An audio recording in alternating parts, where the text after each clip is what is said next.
मैं engineer Dinesh YouTube channel official ज्ञान बिंदु क्लासेज के यूट्यूब चैनल पर आप सभी का स्वागत करता हूं। हमने लास्ट फिजिक्स के अंदर पढ़ा था दाब। दाब को इंग्लिश में क्या कहते हैं? प्रेशर। और प्रेशर क्या होता है? इकाई क्षेत्रफल पर लगने वाला बल। इकाई क्षेत्रफल पर लगने वाला दाब कहलाता है। ठीक है, आज हम पढ़ने वाले हैं द्रवों में दाब। द्रव का मतलब क्या होता है? लिक्विड। ठीक है, तो अगला आप पॉइंट डाल सकते हैं, द्रवों में दाब। ठीक है, द्रव में दाब का मतलब होता है गहराई बढ़ने पर दाब बढ़ता है। तो पहला पॉइंट आप लिखेंगे इसके अंदर कि गहराई बढ़ने पर द्रव का दाब बढ़ता है। गहराई बढ़ने पर द्रव का दाब बढ़ता है। द्रव का दाब बढ़ता है। ठीक है, पहला पॉइंट है गहराई बढ़ने पर द्रव का दाब बढ़ता जाता है तथा द्रव का घनत्व गुरुत्वीय त्वरण पर निर्भर करता है। द्रव क्या होता है? लिक्विड।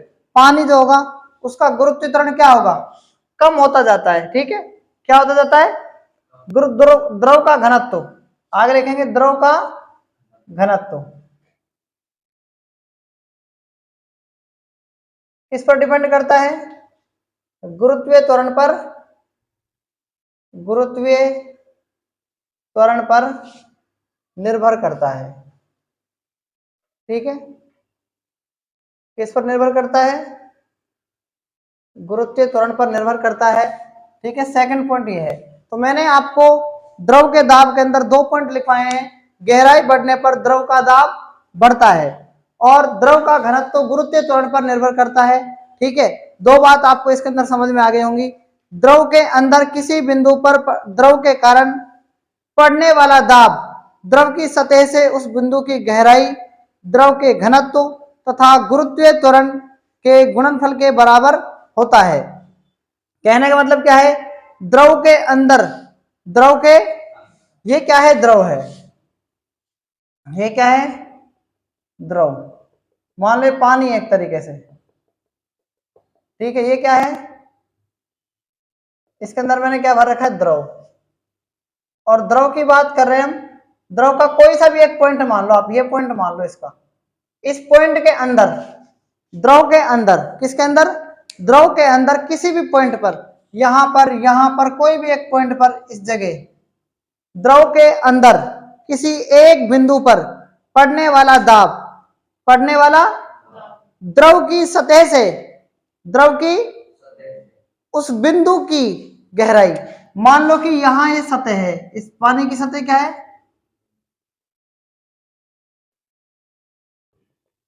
द्रव के ये किसी भी बिंदु पर, द्रव के अंदर किसी भी पॉइंट पर द्रव की इस सतह से जो दाब पड़ेगा ना, यहां से जो प्रेशर पड़ेगा, आपने देखा होगा कई बार कि पानी एक कुएं के अंदर भरा होता है। आप मतलब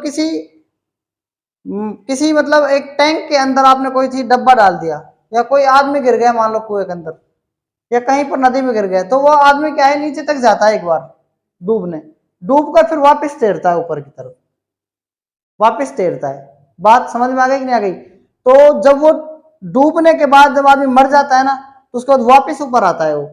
तो ये कारण किसके ऊपर डिपेंड करता है? द्रव में दाब से डिपेंड करता है। द्रव के अंदर भी दाब होता है। मान लो आपने डब्बा एक पड़ा देखा होगा, आपने डब्बे को डाल दिया नीचे, वो क्या है? इस सतह तक जाता है जहां तक पानी का वो मतलब सतह सरफेस है, फिर वो डब्बा क्या है? वापिस आता है ऊपर। देखा है कभी आपने ऐसा? यही होता है द्रव में दाब। तो हम क्या कहेंगे? द्रव के किसी, द्रव के अंदर, द्रव के अंदर किसी बिंदु पर, किसी बिंदु पर द्रव की सतह तक, द्रव की सतह पर लगने वाला दाब, लगने वाला दाब, लगने वाला दाब गुरुत्वीय त्वरण, गुरुत्वीय त्वरण दाब गुरुत्वीय त्वरण व द्रव का घनत्व, द्रव के घनत्व के गुणनफल के बराबर, गुणनफल के बराबर होता है। ठीक है, ये बात आपको समझ में आ गई होगी। तो मतलब सतह पर पड़ने वाला जो दाब है ना, प्रेशर जो है, दाब की बात कर रहे हैं, प्रेशर की बात कर रहे हैं, तो प्रेशर बराबर क्या होता है, द्रव द्रव का घनत्व। क्या होता है, घनत्व इंटू में क्या होता है, त्वरण। घनत्व इंटू क्या होता है, गुणा में क्या होता है, त्वरण। तो दाब का ये फॉर्मूला भी इससे निकल के आ जाता है। ठीक है, कहने का मतलब समझ में आ गया होगा। द्रव के अंदर किसी बिंदु पर द्रव के कारण पड़ने वाला दाब द्रव की सतह से उस बिंदु की गहराई, उस बिंदु की क्या होती है, गहराई। मान लो ये वाली गहराई, तो इसको आप क्या कह सकते हैं कि गहराई भी कह सकते हैं, क्योंकि दाब यहां से यहां तक पड़ेगा तो ये गहराई होगी, अंदर जाएगा तो इसको हम गहराई भी कह सकते हैं। ठीक है, तो दाब की जगह हम क्या कहते हैं, सतह पर लगने वाला दाब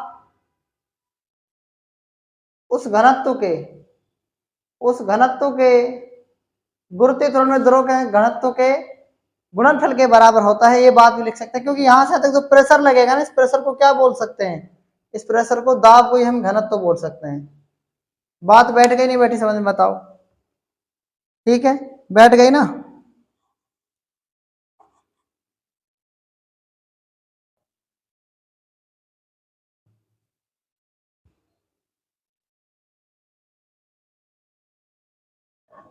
तो देखो यहां पर देखो, अब क्या है, पी आपने लिखा पी फ्लूइड, क्या लिखा, पी फ्लूइड, प्लस में आपने लिख दिया रो जी और एच। ठीक है, ये बराबर होता है किसके, किसके बराबर होता है, पी फ्लूइड के। किसके बराबर होता है, पी पी जो फ्लूइड होता है इस rho G H plus P atmospheric के बराबर होता है। आप ध्यान से सुनना कि जो ये पी फ्लूइड है ना, ये क्या है, तरल का दाब है। क्या क्या है, तरल का दाब। और ये जी क्या है, गुरुत्वीय त्वरण है। जी क्या है, गुरुत्वीय त्वरण आप इसको कह सकते हैं। ठीक है, द्रव का घनत्व इंटू गुरुत्वीय त्वरण इंटू संदर्भ बिंदु से गहराई। ये क्या है, हाइट है हाइट को गहराई बोलते हैं। अच्छा, गहराई और ऊंचाई में फर्क पता है आपको, गहराई और ऊंचाई में फर्क, ऊंचाई दोनों में, दोनों बराबर होती है। एक व्यक्ति कुएं के अंदर गिर गया, ये व्यक्ति कुएं के अंदर है, ये व्यक्ति कुएं से बाहर है। एक व्यक्ति ये खड़ा है, एक व्यक्ति ये खड़ा है। ठीक है, तो आप बताओ, ये यहां से यहां तक अगर बात करें, इसका ये कुएं का क्या है, जमीन है। ये जमीन पर जो व्यक्ति खड़ा है ना, ये वाला, ये अंदर बोलेगा कि ये आदमी कितनी गहराई पर नीचे गिरा हुआ है, और दूसरा व्यक्ति जो कुआं के अंदर है वो बोलेगा कि कितना ऊंचा है अभी कुआं, मतलब वो जमीन कितनी ऊपर है। नहीं बेटी बात समझ में, छत पर एक आदमी खड़ा है तो वो क्या कहता है कि कितनी ऊंची छत है, लेकिन जो छत पे आदमी खड़ा होता है वो कहता है कितना गहरा है, देखो ये। ठीक है ना, तो गहराई ऊंचाई के बराबर होती है। तो आपको ये बात समझनी है, गहराई और ऊंचाई दोनों बराबर होती है। ठीक है, हमेशा बात को याद रखना है, गहराई और ऊंचाई एक ही चीज होती है। तो कहने का मतलब हाइट क्या है, गहराई है, गहराई क्या है, गहराई है। और ये जी क्या है, गुरुत्वीय त्वरण है, जी, गुरुत्वीय त्वरण को जी से दर्शाते हैं। और रो क्या है, ये क्या होता है, रो, रो क्या होता है बताओ, ये द्रव का घनत्व होता है। क्या होता है, द्रव का घनत्व बोलते हैं इसको हम। घनत्व का मतलब डेंसिटी बोलते हैं, क्या बोलते हैं, डेंसिटी है, घनत्व। ठीक है, तो कहने का मतलब आपको पता लग गया होगा, गहराई और द्रव का घनत्व और क्या है, गुरुत्वीय त्वरण, ये तीनों गुणनफल होता है इसका मतलब। ठीक है, लेकिन बात रखनी है, बात समझ में आनी चाहिए, तरल क्या होता है, तरल, तरल की बात करते हैं हम। तरल को इंग्लिश में फ्लूइड कहा जाता है। क्या कहा जाता है, फ्लूइड। जो बहने योग्य पदार्थ होता है ना, बहने योग्य, जो बह सकता है, बहने योग्य पदार्थ को क्या कहते हैं, तरल कहते हैं। अब तरल के अंदर दो चीज आती है, एक तो आती है द्रव और एक आती है प्लस में गैस। एक तो आती है द्रव और एक गैस।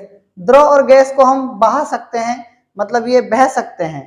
ठीक है, आपने गैस देखी होगी, वो भी बह सकती है, और द्रव देखा होगा, वो भी बह सकता है। इसलिए इनको क्या कहते हैं, जिसमें बहने का गुण पाया जाता है, इसलिए इनके अलावा द्रवों और गैसों दोनों को सम्मिलित किया जाता है तरल के अंदर। तो बहने योग्य, ठीक है, जो गुण होता है, जो बहने योग्य जो पदार्थ होता है उसको क्या कहते हैं, तरल कहते हैं। तो आपको ये बात समझ में आ गई होगी कि द्रव में भी क्या होता है, दाब होता है। अब हम पढ़ेंगे द्रव में दाब के नियम क्या क्या होते हैं, ठीक है। पहले आप यहां तक नोट कर लो इनको। अभी हमने आपको पढ़ाया द्रव में दाब। अब आता है द्रव दाब के नियम। द्रव दाब के नियम,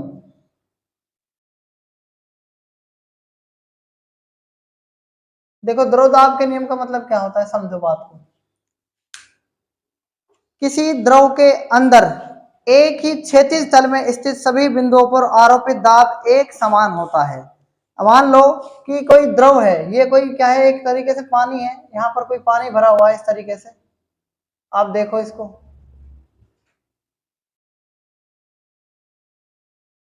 ये कोई क्षैतिज एक पाइप जा रहा है, मान लो पाइप से ए पॉइंट से बी पॉइंट तक कोई पानी जा रहा है। आपने देखो कहीं पर भी इसका प्रेशर चेक करो, कहीं पर भी इसका प्रेशर चेक करो, P1 P2 P3 P4 P5 P6, बताओ एक समान होगा कि नहीं होगा, हर पॉइंट पर एक समान होगा प्रेशर, आप कभी भी चेक कर लेना। किसी द्रव के अंदर, ठीक है, किसी द्रव के अंदर, किसी द्रव के अंदर अंदर क्षैतिज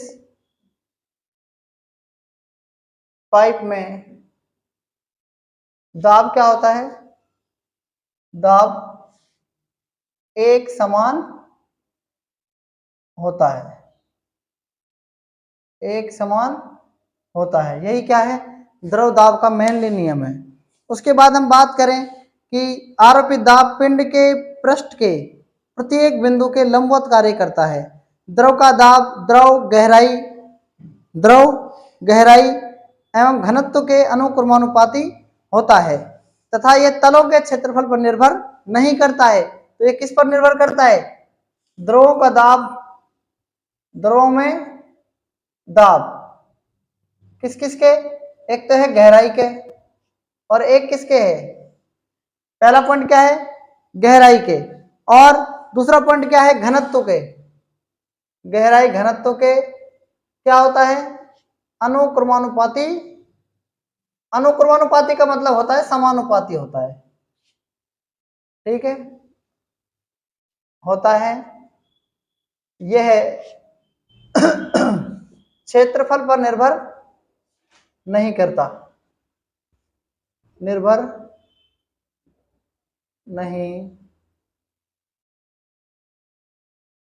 करता है। मान के चलो, अभी मैंने आपको बताया था कि जब इंजेक्शन हम लगाते हैं ना, तो ऐसे होता है इंजेक्शन, इस तरीके से, यहां से क्या निकलता है, पानी निकलता है ना, और मान लो ये क्षेत्रफल को यहां से क्या करता है, कम करता है। तो ये बताओ एरिया को कम करेगा कि पानी बाहर निकलेगा, एरिया को कम करेगा, लेकिन यहाँ पर एरिया कम नहीं होता, यहाँ चलता ही रहता है पानी हर पॉइंट पर। मतलब आप देखोगे किसी पाइपलाइन के अंदर पाइप पानी चलता रहता है, हर पॉइंट पर पानी है, कम थोड़ी कर रहा है, इसलिए इस पर निर्भर नहीं करता है। उसके बाद बात आती है कि इसमें, इसके अंदर क्या है, सबसे पहला नियम है पास्कल का दाब संबंधी नियम। पहला नियम क्या है, तो द्रव दाब का नियम में सबसे पहला क्या है, पास्कल का दाब संबंधी नियम। अब पास्कल का दाब संबंधी नियम क्या है, मैं आपको इसको उदाहरण से बता रहा हूं, ठीक है। पास्कल का दाब संबंधी नियम पास्कल ने दिया था, इसको पास्कल का दाब संबंधी नियम इसलिए कहते हैं क्योंकि प्रेशर की जो इकाई होती है ना, F/A, फोर्स को न्यूटन में और एरिया को मीटर स्क्वायर में मापते हैं। न्यूटन प्रति मीटर स्क्वायर को क्या बोलते हैं, पास्कल बोलते हैं। और एक पास्कल बराबर क्या होता है, एक बार बराबर होता है ना 10⁵ पास्कल, ठीक है। तो कहने का मतलब दाब की जो इकाई है ना वो पास्कल होती है, दाब का मात्रक पास्कल होता है, इसलिए दाब, पास्कल का दाब संबंधी नियम कहते हैं। मेरी बात आप ध्यान से सुनो, आपने हाइड्रोलिक जैक सुने होंगे, पहला नाम आता है हाइड्रोलिक जैक का, किसका आता है, हाइड्रोलिक जैक, जैक सुना होगा आपने। आपने दूसरी चीज सुनी होगी, ट्रॉली के अंदर हाइड्रोलिक जैक होता है। आपने दूसरी चीज सुनी होगी, आपने सुनी होगी वो क्या बोलते हैं उसको, लिफ्ट। हाइड्रोलिक लिफ्ट आपने देखा होगा, आप नीचे से ऊपर चले जाते हैं, हाइड्रोलिक लिफ्ट, हाइड्रोलिक जैक। तो पहला पॉइंट आपको पता लग गया, हाइड्रोलिक जैक पहला है। हाइड्रोलिक लिफ्ट आपने जेसीबी देखी होगी, हाइड्रोलिक जैक के अंदर जेसीबी होती है। आपने तीसरा सुना होगा हाइड्रोलिक ब्रेक। क्या सुना होगा? Hydraulic brake. सुना है कि नहीं सुना, बताओ हाइड्रोलिक ब्रेक। अरे भाई हाइड्रोलिक ब्रेक सुना है ना, हाइड्रोलिक ब्रेक आपने सुना होगा। इन सभी के अंदर क्या होता है, इन सभी के अंदर हम ऑयल भरते हैं। क्या भरते हैं? इन तीनों के अंदर हम ऑयल भरते हैं। आपने देखा होगा ऑयल, ऑयल भरा जाता है। आपने देखा होगा ट्रॉली के अंदर, जब उसके अंदर वो जैक ऊपर चढ़ता है, ट्रॉली जब ऊपर होती है, जब किसी बजरी को या किसी पत्थरों को खाली करती है, तो वो जैक से ही तो होती है खाली, ऑयल निकलता है, ऑयल उससे कनेक्ट होता है, ठीक है, हाइड्रोलिक जैक से। तो कहने का मतलब क्या है कि इनके अंदर ऑयल भरा होता है। ऑयल का मतलब क्या है? एक ऑयल क्या है? द्रव का काम कर रहा है, मतलब कि एक तरीके से गैस का काम कर सकता है। इन दोनों को हम तरल बोलते हैं। तो तरल का मतलब क्या हो गया? फ्लूइड, जो बह सकता है। पानी आपने देखा होगा, पानी बह सकता है, इसी प्रकार से ऑयल भी बह सकता है, ठीक है, ऑयल बह सकता है, इसलिए ऑयल क्या है? तरल है।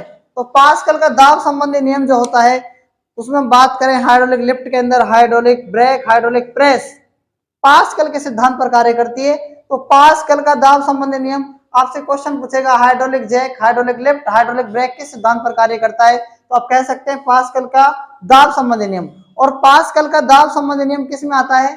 द्रवों में दाब से संबंधित। समझ में आ गई मेरी बात? तो कहने का मतलब, जब किसी बर्तन में बंद द्रव के किसी भाग पर बाह्य बल आरोपित किया जाता है, तो यह बल बिना क्षय के, बिना नुकसान के सभी दिशाओं में समान रूप से संचरित हो जाता है, ठीक है। तो एक तरीके से बल लगता है एक बर्तन के अंदर, मतलब एक क्या है, उसके अंदर हम ऑयल भरते हैं, और वो ऑयल से क्या होता है? वो ऑयल भर दिया, ऑयल क्या करता है? ये प्रेशर का काम करता है। तो इससे क्या है? ट्रॉली ऊपर उड़ जाती है, मतलब ये इसके अंदर जो ऑयल भरते हैं ना, फोर्स लगाता है। क्या लगाता है? कि बल लगाता है। तो इससे क्या लगता है? इस ऑयल से बल लगता है। जैसे बल लगता है वैसे ट्रॉली ऊपर उड़ जाती है।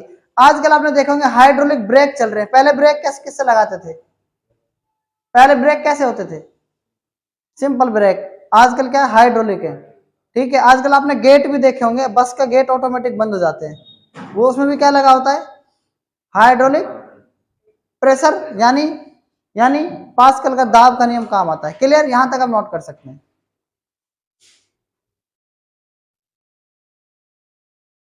देखो अब सेकंड आता है, द्रव में दाब का पहला नियम आपने पढ़ा, पास्कल का दाब संबंधी नियम। दूसरा आता है उत्क्षेप बल। क्या आता है? द्रव उत्क्षेप बल, द्रव उत्क्षेप बल। इसका दूसरा नाम होता है उत्प्लावन बल। क्या होता है? उत्प्लावन बल। ये क्या होता है? ध्यान से सुनना, आप देखना इसको, आप इसको जानते हैं उत्प्लावन बल को, क्या होता है? आपने एक पात्र सुना होगा, ऐसे ये क्या है? एक तरीके से ये एक बर्तन है। बर्तन देखा है कभी आपने?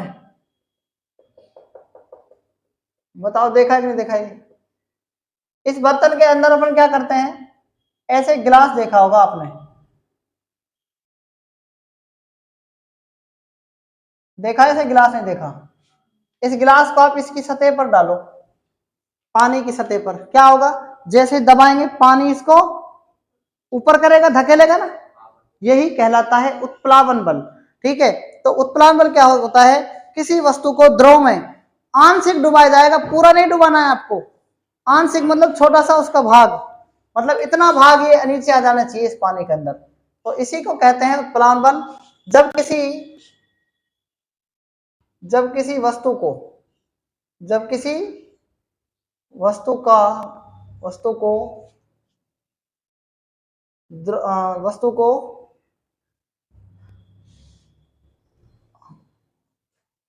जब किसी वस्तु को जब वस्तु को द्रव में जब वस्तु को जब वस्तु को द्रव में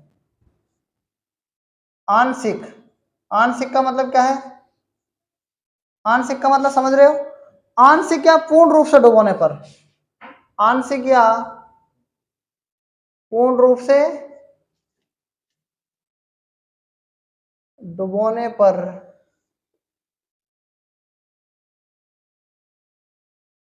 द्रव वस्तु को ऊपर की ओर क्या करता है, ऊपर की ओर क्या करता है,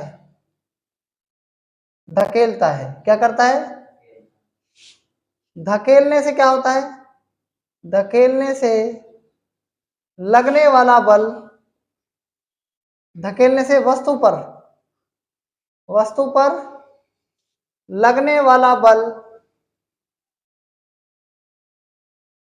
क्या कहलाता है बताओ, उत्प्लावन बल। अब दोबारा मत पूछना उत्प्लावन बल क्या होता है, ठीक है, समझ में आ गया ना उत्प्लावन बल क्या होता है, उत्प्लावन बल कहलाता है। ठीक है, उत्प्लावन बल क्या होता है, मैंने आपको बता दिया, वस्तु के जिस बिंदु पर उत्प्लावन बल कार्य करता है उसे उत्प्लावन केंद्र कहते हैं। मतलब मान लो यहां पर अगर ये बल लगेगा ना तो इसको क्या कहेंगे, उत्प्लावन केंद्र कहेंगे। वस्तु के जिस केंद्र पर यह बल लगता है उसे क्या कहते हैं, उत्प्लावन केंद्र कहते हैं। तो तीसरा नियम आता है आर्किमिडीज का सिद्धांत। क्या था तीसरा नियम, आपने सुना होगा आर्किमिडीज का सिद्धांत, आर्किमिडीज का सिद्धांत।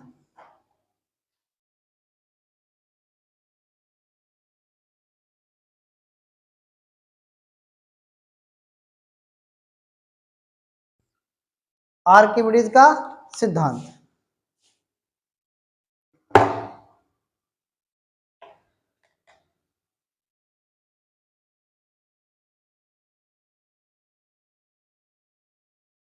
अब आर्किमिडीज का सिद्धांत क्या कहता है, दोनों सेम है, आर्किमिडीज का सिद्धांत भी सेम है। देखो ध्यान से, मान के चलो कि ये वस्तु है, सॉरी ये एक बर्तन है, इस बर्तन में क्या हुआ है, जल भरा पड़ा है। जैसे इस जल भरे बर्तन में क्या करते हैं हम, किसी वस्तु को डुबोते हैं। मेरी बात ध्यान से सुनना, हमने एक गिलास को इसके अंदर डुबोया, इस गिलास को डुबोने से क्या हुआ, इस गिलास को जैसे हमने डुबोया तो गिलास के डुबोने से क्या होता है, ध्यान से समझे मेरी बात को। जिस जगह ये मतलब ये पानी हटेगा ना यहाँ से, ऐसे ये जगह का पानी जब नीचे आएगा, ये पानी जब नीचे आएगा, इसको डुबोएंगे जब हम, तो मतलब कि पानी हटेगा, पानी हटेगा, पानी का जो भार होगा ना, जब हम इसको गिलास को डुबोएंगे तो गिलास का भार भी कम हो जाएगा। पानी जब हटेगा तो गिलास में तो हम डुबोएंगे तो गिलास की जगह क्या हो जाएगा, गिलास का पानी थोड़ा कम होगा, तो गिलास का जो भार है ना, जितना भार कम होता है तो वो उस पानी हटाए गए पानी के भार के बराबर होता है। इसी को कहते हैं आर्किमिडीज का सिद्धांत। तो देखो जब वस्तु को किस में डुबोया जाता है, द्रव में डुबोया जाता है। कहां डुबोया जाता है, द्रव में डुबोया जाता है, डुबोया जाता है तो क्या होता है, तो क्या होता है तो उसके भार में,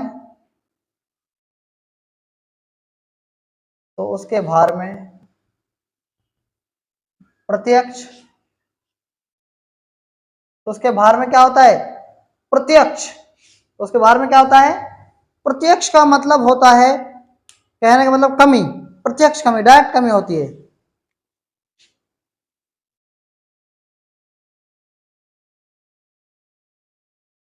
प्रत्यक्ष कमी होती है तो वस्तु के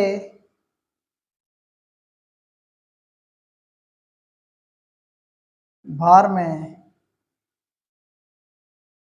यह कमी हटाए गए द्रव के भार के वह कमी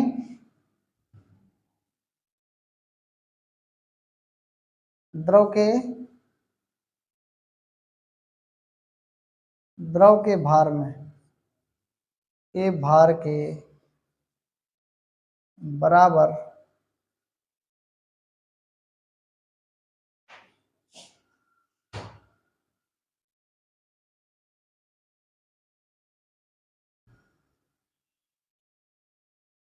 इसे क्या कहते हैं? आर्किमिडीज का सिद्धांत कहते हैं।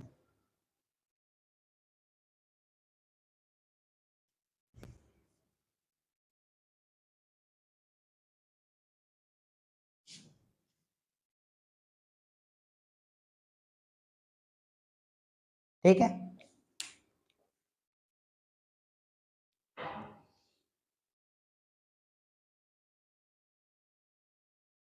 देखो जब वस्तु को द्रव में डुबोया जाता है तो उसके भार में प्रत्यक्ष क्या होती है? कमी होती है। प्रत्यक्ष भार में क्या होती है? कमी होती है। भार में प्रत्यक्ष कमी होती है। तो वस्तु के भार में, तो वस्तु के भार में यह कमी, वस्तु के भार में यह कमी, वस्तु के भार में यह कमी, वस्तु यह कमी द्रव के भार के बराबर होती है। वस्तु द्वारा हटाए गए द्रव के, जो वस्तु द्वारा हटाया गया भार होगा ना, द्रव का भार होगा। बात समझ में आ गई? वस्तु के भार में यह कमी, वस्तु के भार में, वस्तु के भार में यह कमी हटाए गए, वस्तु द्वारा हटाए गए द्रव के भार में, भार के बराबर होती है। द्रव के भार के बराबर। समझ में आई? मेरी बात नहीं आई? जो द्रव का भार होगा ना, जो वस्तु मतलब द्रव को हटाएगा उसका भार, तो दोनों बराबर होने चाहिए। इसको क्या कहते हैं? आर्किमिडीज का सिद्धांत कहते हैं। तो देखो आगे क्या होता है। तो ठोस का आपेक्षिक घनत्व क्या होता है? अब देखो सिद्धांत के दो दो नियम है इसमें। कितने नियम है? दो नियम। पहला नियम क्या है? पहला नियम, ठोस का आपेक्षिक घनत्व, ठोस का आपेक्षिक घनत्व, पहला नियम तो ये है इसमें, पहला पॉइंट। दूसरा है द्रव का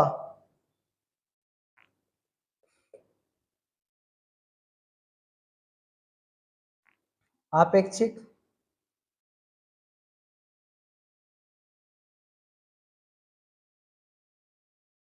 ठोस का आपेक्षिक घनत्व और द्रव का आपेक्षिक घनत्व। तो ठोस का वायु भार, ठोस का वायु में भार,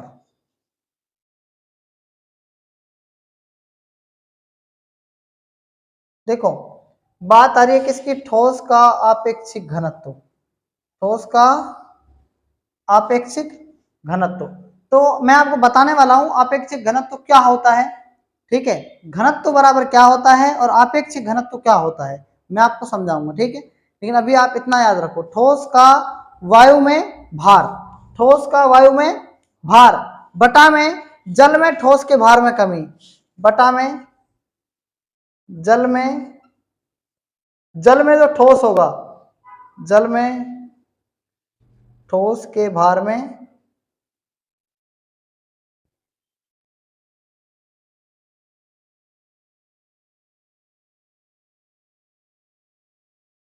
कमी। उसके बाद बात आती है किसकी? द्रव का आपेक्षिक घनत्व। ठीक है, देखो पहला क्या है? द्रव में, द्रव में ठोस के भार में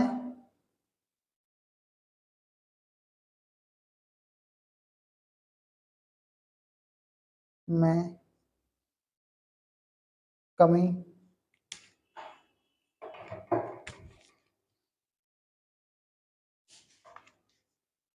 जल में ठोस के भार में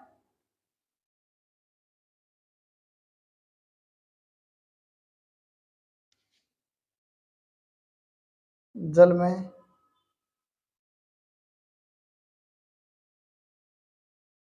ठोस के भार में कमी। एक तो मैंने फॉर्मूला ये लिखवाया आपको, ध्यान से देखो। द्रव में, किसमें? द्रव में ठोस के भार में कमी, द्रव में ठोस के भार में जो कमी आएगी वो, और जल में ठोस के भार में कमी। तो मतलब समझ में आ गया? वैसे द्रव एक ठोस है, सिर्फ द्रव एक क्या है? जल एक द्रव है। तो द्रव के द्रव के अंदर, द्रव में जो ठोस होगा उसमें कमी, और जल में जो ठोस होगा उसमें कमी। ठीक है, बात आगे समझ में नहीं आई? ऊपर द्रव और नीचे क्या है? जल। तो इन सारे पॉइंटों को आप नोट कर सकते हैं। तो 3 पॉइंट हो गए आर्किमिडीज का सिद्धांत और द्रव उत्क्षेप या उत्प्लावन बल, पास्कल का दाब संबंधी नियम, 3 बातें हमने पढ़ी हैं इसके अंदर, है ना।